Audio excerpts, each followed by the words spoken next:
All right, y'all, Scott Horton here, and I got a great deal for you. Anyone who helps support this show with a $50 donation or more gets a copy of the brand new Rothbard book, Murray N. Rothbard book, of long-lost essays from 1967 and 68. It's entitled Never a Dull Moment, A Libertarian Looks at the 60s. Murray N. Rothbard, really Mr. Libertarian himself, on Vietnam, conscription, civil rights, LBJ and Nixon, and all kinds of great stuff from back during those times. Never a dull moment, and it's an exclusive. It's not available on Amazon yet. It's an exclusive, so far at least, for listeners of this show. So be the first to get it. Help support this show at the same time. Just go to scotthorton.org/donate. And again, anyone who sends $50 on this way, along with a mailing address, and I will get this book right to you. Thanks. All right, y'all, it's the Scott Horton Show. I'm him. Check out the archives at scotthorton.org. Follow me on Twitter at Scott Horton Show. All right, Chris Woods. He is the author of the book Sudden Justice, about the drone wars. Sudden Justice, America's Secret Drone Wars. It's called, available at Amazon for you there. And he used to be with the Bureau for Investigative Journalism, and did quite a bit of work there, especially on, I guess, starting out on the Pakistan drone war, and then really has been keeping track of the numbers of killed in all the drone wars, and and otherwise, I guess, Navy and Air Force fighters and bombers now in the war with the Islamic State. And now he's at airwars.org, and especially keeping track of the war with the Islamic State. Now it's the second anniversary today, huh? August 8th. Oh, it's also the anniversary of the Georgian invasion of South Ossetia. Anyway, it's the anniversary of a lot of things. Welcome back to the show, Chris. How are you doing? Thanks for having me on, Scott. Yeah, busy times. As you say, second anniversary today of the coalition war with so-called Islamic State. And now they're just going to rescue some Yazidis from a mountaintop. Yeah, I read it at Reason Magazine. This is a perfectly legitimate reason to start a war. It'll be over by, the end of the weekend. Yeah, it's turned into a long and tough war.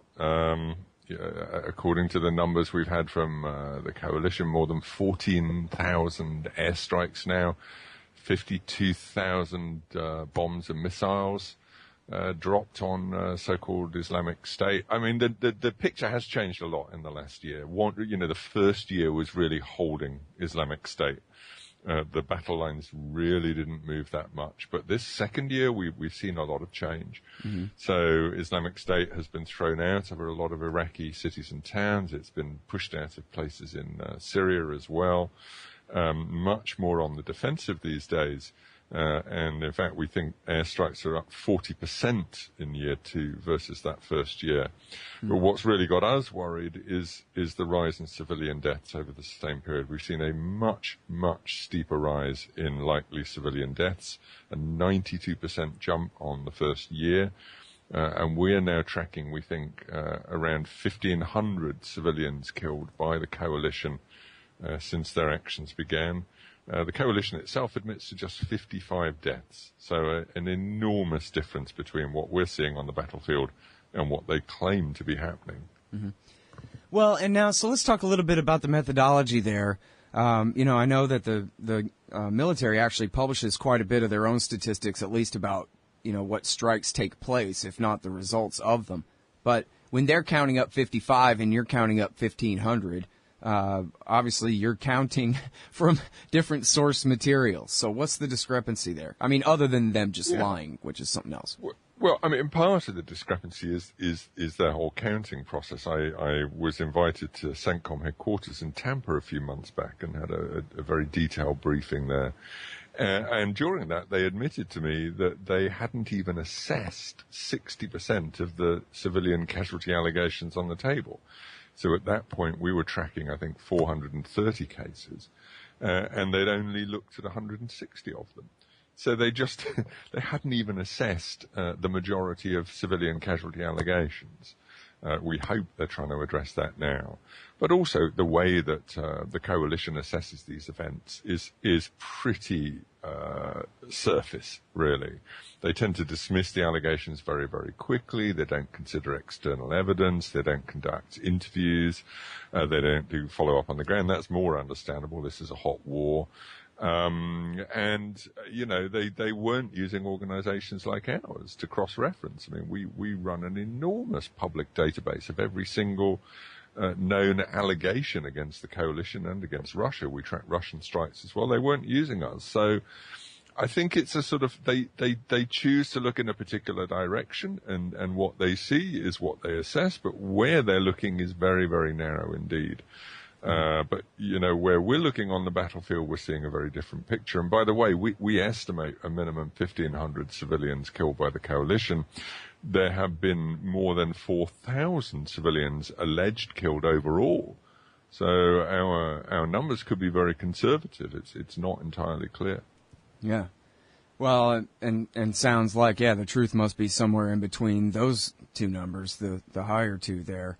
I'm actually, I don't want to use the word impressed or whatever, but, you know, I have to say at least somewhat pleasantly surprised. Something, I don't know the right words for it, but man, a 2-year air war, you could have a lot worse deaths than this. I mean, in Iraq War II, there was airstrikes going on all the time, and people were just getting obliterated by the thousands. So, It's, you know, it's interesting. and I mean, especially these guys are, you know, they're only sort of kind of an army, right? I mean, if they have fixed positions somewhere, you can bomb those. But a lot of times, the Islamic State targets are, you know, completely immersed within civilian populations, no?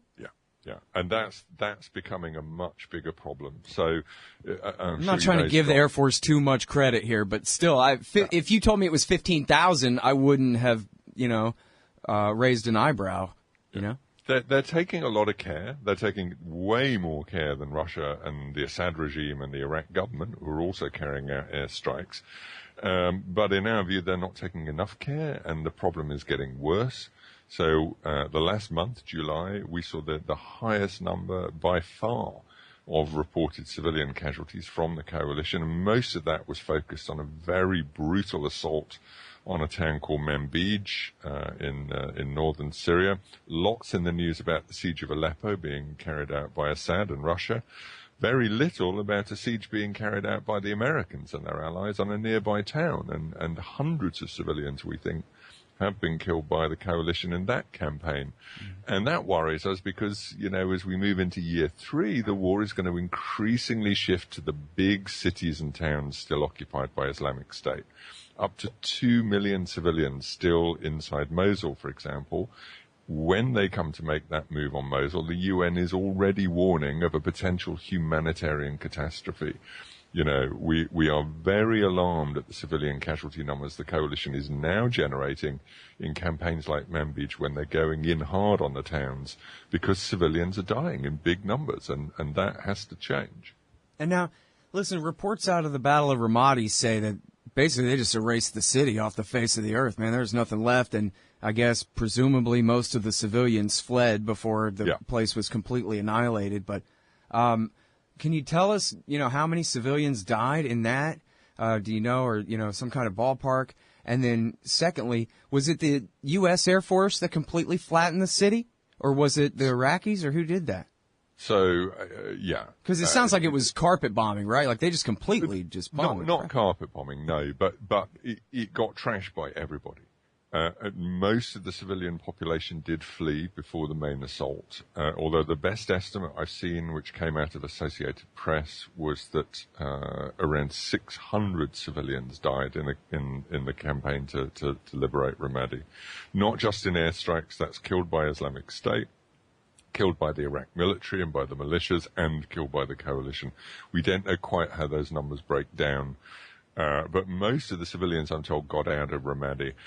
Unfortunately, Islamic State learned from that, and what they're doing now, and we're seeing this in Hawija in Iraq, we're seeing it in Manbij, is Islamic State is trapping civilians in the towns and using them as human shields. And that is leading to much worse civilian casualties. We know because it's been reported from multiple sources that they are gunning down civilians if they try to escape. They're booby-trapping roads and places for possible exit. There's a terrible story just last week out of Syria where a coalition airstrike, which had probably caused civilian casualties, created a great deal of dust and smoke. And some civilians in the town tried to use that as cover to break out of the town, not to rescue the dead and injured, but actually to use it to try and escape. And unfortunately, they were fired on by Islamic State. So this war now moving into a new phase, a much grittier, nastier phase, and the risk to civilians, in our view, is getting much, much worse. And that concerns us deeply. Yeah, I know I talked with Mark Perry on the show last week about the plan. You know, it's supposed to be for October. They're not exactly sure, but they want to attack Mosul in eastern Islamic State and Raqqa in Western Islamic State at the same time. And those are the last two major cities there, right? But that really raises a question of where those civilians are supposed to go if they even have a chance to flee. Well, that's exactly the point being raised by the UN, which is on a big fundraising campaign at the moment. It's asking for hundreds of millions of dollars to just prepare for the civilians. Story out just today. The villages and towns around Mosul, which is being, the noose is really tightening there now. 28,000 internally displaced Iraqis in just one camp at the moment. 3,000 came in just over the weekend.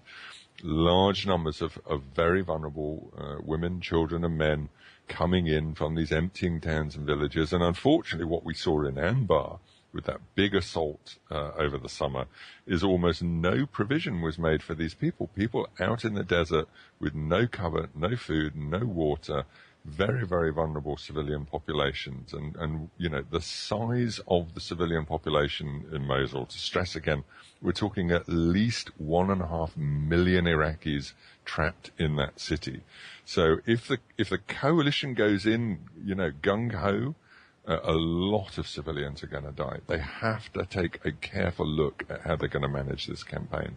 I don't know what the answer is, but the answer can't be to go and bomb the heck out of Mosul. There are just too many civilians there for that to happen. I love Bitcoin, but there's just something incredibly satisfying about having real, fine silver in your pocket. That's why commodity discs are so neat. They're 1-ounce rounds of fine silver with a QR code on the back. Just grab your smartphone's QR reader, scan the coin, and you'll instantly get the silver spot price in Federal Reserve notes and Bitcoin. And if you donate $100 to the Scott Horton Show, he'll send you one. Learn more at facebook.com/commoditydiscs. commoditydiscs.com. I don't know if it was the last time or one of these times I interviewed you, we focused, or you at least in your answers had focused a little bit more on people dying at the hands of Russian airstrikes or the results of Russian airstrikes. And I got a lot of negative reaction to that. Of course, there's so much anti-Russia propaganda. It's, a little bit out of control. And I guess people took that to mean, if you say anything about what the Russians are doing that's negative, then you're part of the narrative against Russia or whatever. And I just wanted to point out how that's so clearly not the case and how you are trying to take as objective. I mean, you're subjectively against killing people, but other than that, you're trying to be, a real reporter about how you count these things up. And I have no idea exactly maybe what biases for or against the Russians you may have, but they don't seem to have any effect on your work as far as I can tell, whether, what you say, coincides with what some of Russia's accusers, false and otherwise, say, at the same time. And I do understand, Chris, and maybe you could address. Let me say one more thing about. Let me say one more thing about that for you to address too. Yeah. That if it's 2002 or 2003. You could be a good human rights advocate, but you'd be doing a disservice to the people of Iraq if you were making a big deal about Saddam Hussein's human rights abuses right when Bush is using that line to lie us into war to make their lives that much worse. So, HRW and Amnesty International sometimes are the worst warmongers in the name of stopping human rights abuses. So there is something to the perspective of people being suspicious when they hear, these kinds of reports about countries who are official adversaries of our government here in the U.S. Yeah. I mean, I get that. And it's one of the reasons why, we use identical methodologies to track the coalition and the Russian strikes. Identical modeling, looking in detail at both, and we are not influenced by what either of those countries or those power blocks want us to say.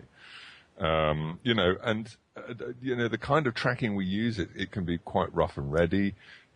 We track the allegations, but it's interesting when the ceasefire kicked in Syria way back in February, feels like a long time ago now. Russia had a partial drawdown of its aircraft. We saw an immediate 75% drop in allegations of civilians killed by Russia, and that sustained for 3 months. And we were very public about that. We printed those comparative tables month on month. We've gone out there and we said, look, the numbers are consistently down for Russia. They're still bad, by the way, but way down on where they were. Unfortunately, those numbers began tracking up again very heavily June, July, as the campaign, the siege of Aleppo intensified. So we're led by our findings, not by our expectations. And that's the difference. We're investigative journalists and professional researchers trying to look at this critically and fairly and to understand from the perspective of civilians on the battlefield who's killing them. We haven't taken sides here, but we do think those civilians in Iraq, in Syria, deserve a voice. And they very rarely get a voice. We've got the coalition claiming at the moment it kills one civilian in every 260 airstrikes. We think they kill one in every 9 airstrikes, if not worse. So, there's a huge difference between what we think and what the coalition thinks. And of course, if the coalition's getting it as wrong as we think they are, that has very bad implications for civilians on the battlefield, because the coalition, Russia, they're effectively blind to the presence of civilians and kill large numbers of them as a result. Yeah. Well, one of the first things I thought when I saw this yesterday, a couple days ago, when I got this email from you, was the number 14,500. Wait, wasn't the CIA official estimate that there were about 30,000 fighters? And so are we trying to kill these guys one at a time? Each IS fighter gets a 500-pound bomb until we're done with this thing in however many years. And, of course, I know they have conscription, and I know that Patrick Coburn and others estimated that at one time, at least, they may have had as many as 100,000 fighters. But it just seems strange to me that they're saying, yeah, here we are. It's been 2 years. We've dropped 14,000 bombs on Al-Qaeda in Iraq. Grown up, basically, is all we're talking about still here. And, I mean, they I guess you could, as you did, you could cite the quote-unquote progress in Tikrit, Fallujah, Ramadi. But on the other hand, they do still hold these cities in Raqqa and Mosul, and just doesn't seem like very much progress for the amount of obviously the total number of people killed when you're talking about 14,000 airstrikes. Yeah. It's a heck of a lot of munitions. 14,000 airstrikes, 52,000 bombs and missiles. That is an awful lot of firepower. It's a complicated war, as you know. I mean, there's not a conventional enemy, as you've already said, mostly in civilian areas. Raqqa, very heavily populated Syrian city. Mosul, as we've already talked about. Even if there were conventional American ground forces in Iraq, in Syria, what would they do? How would they capture these cities? Very, very difficult. It's attrition. It's siege. These are forms of war that we haven't really fought since Vietnam. I mean, and I'm trying to think, even in Vietnam, were there sieges that the U.S. fought? I mean, we maybe have to go back to Korea since the U.S. has fought this kind of war. It's also having to rely on proxies on the ground, and those proxies are challenging at times. In Syria right now, we've got the U.S.'s favorite proxies at the moment, and it does change. The favorite proxies right now are the Kurds, who they call bizarrely the Syrian Arabic coalition. They're neither Syrian nor Arabs, actually. They're mostly Iraqi Kurds. But those proxies are fighting for control of mainly Arab villages. This is getting quite messy. You know, in Iraq, we've got the Iraq army, which is much better now than it was when it was routed 2 years ago, 1 year ago. But it's still supported by, you know, these really heavy Shia militia, you know, some of whom are a little better than death squads. So it's not a clean war. It's not an easy war. And, you know, air only can only deliver so much. It's, you know, what just broke the siege of Aleppo was not air power. It was boots on the ground. You know, on that occasion, Syrian rebels who came in from both sides. Air power had almost no effect in the breaking of the siege of Aleppo. Despite, you know, a superpower being lined up against those rebels, they did it. They broke apart Assad's siege. So air power has its limits in Iraq and Syria, as we're finding out. Yeah. Well, and you know, when you talk about the different Kurdish militias and the Shiite militias fighting this, the Peshmerga units and the YPG and the Asaib al-Haq and Badr Brigade and whoever, all these guys, real questions when, you know, I think still remain open about, I don't know, I guess maybe there's already a bit of an answer about Tikrit, that they kind of let those people come home. But I still think it's a pretty open question as to whether they let the people of Fallujah come home or whether they're going to expand the borders of Shiistan another 40, 50 miles to the west now. And then same goes for, you know, Ramadi and Fallujah.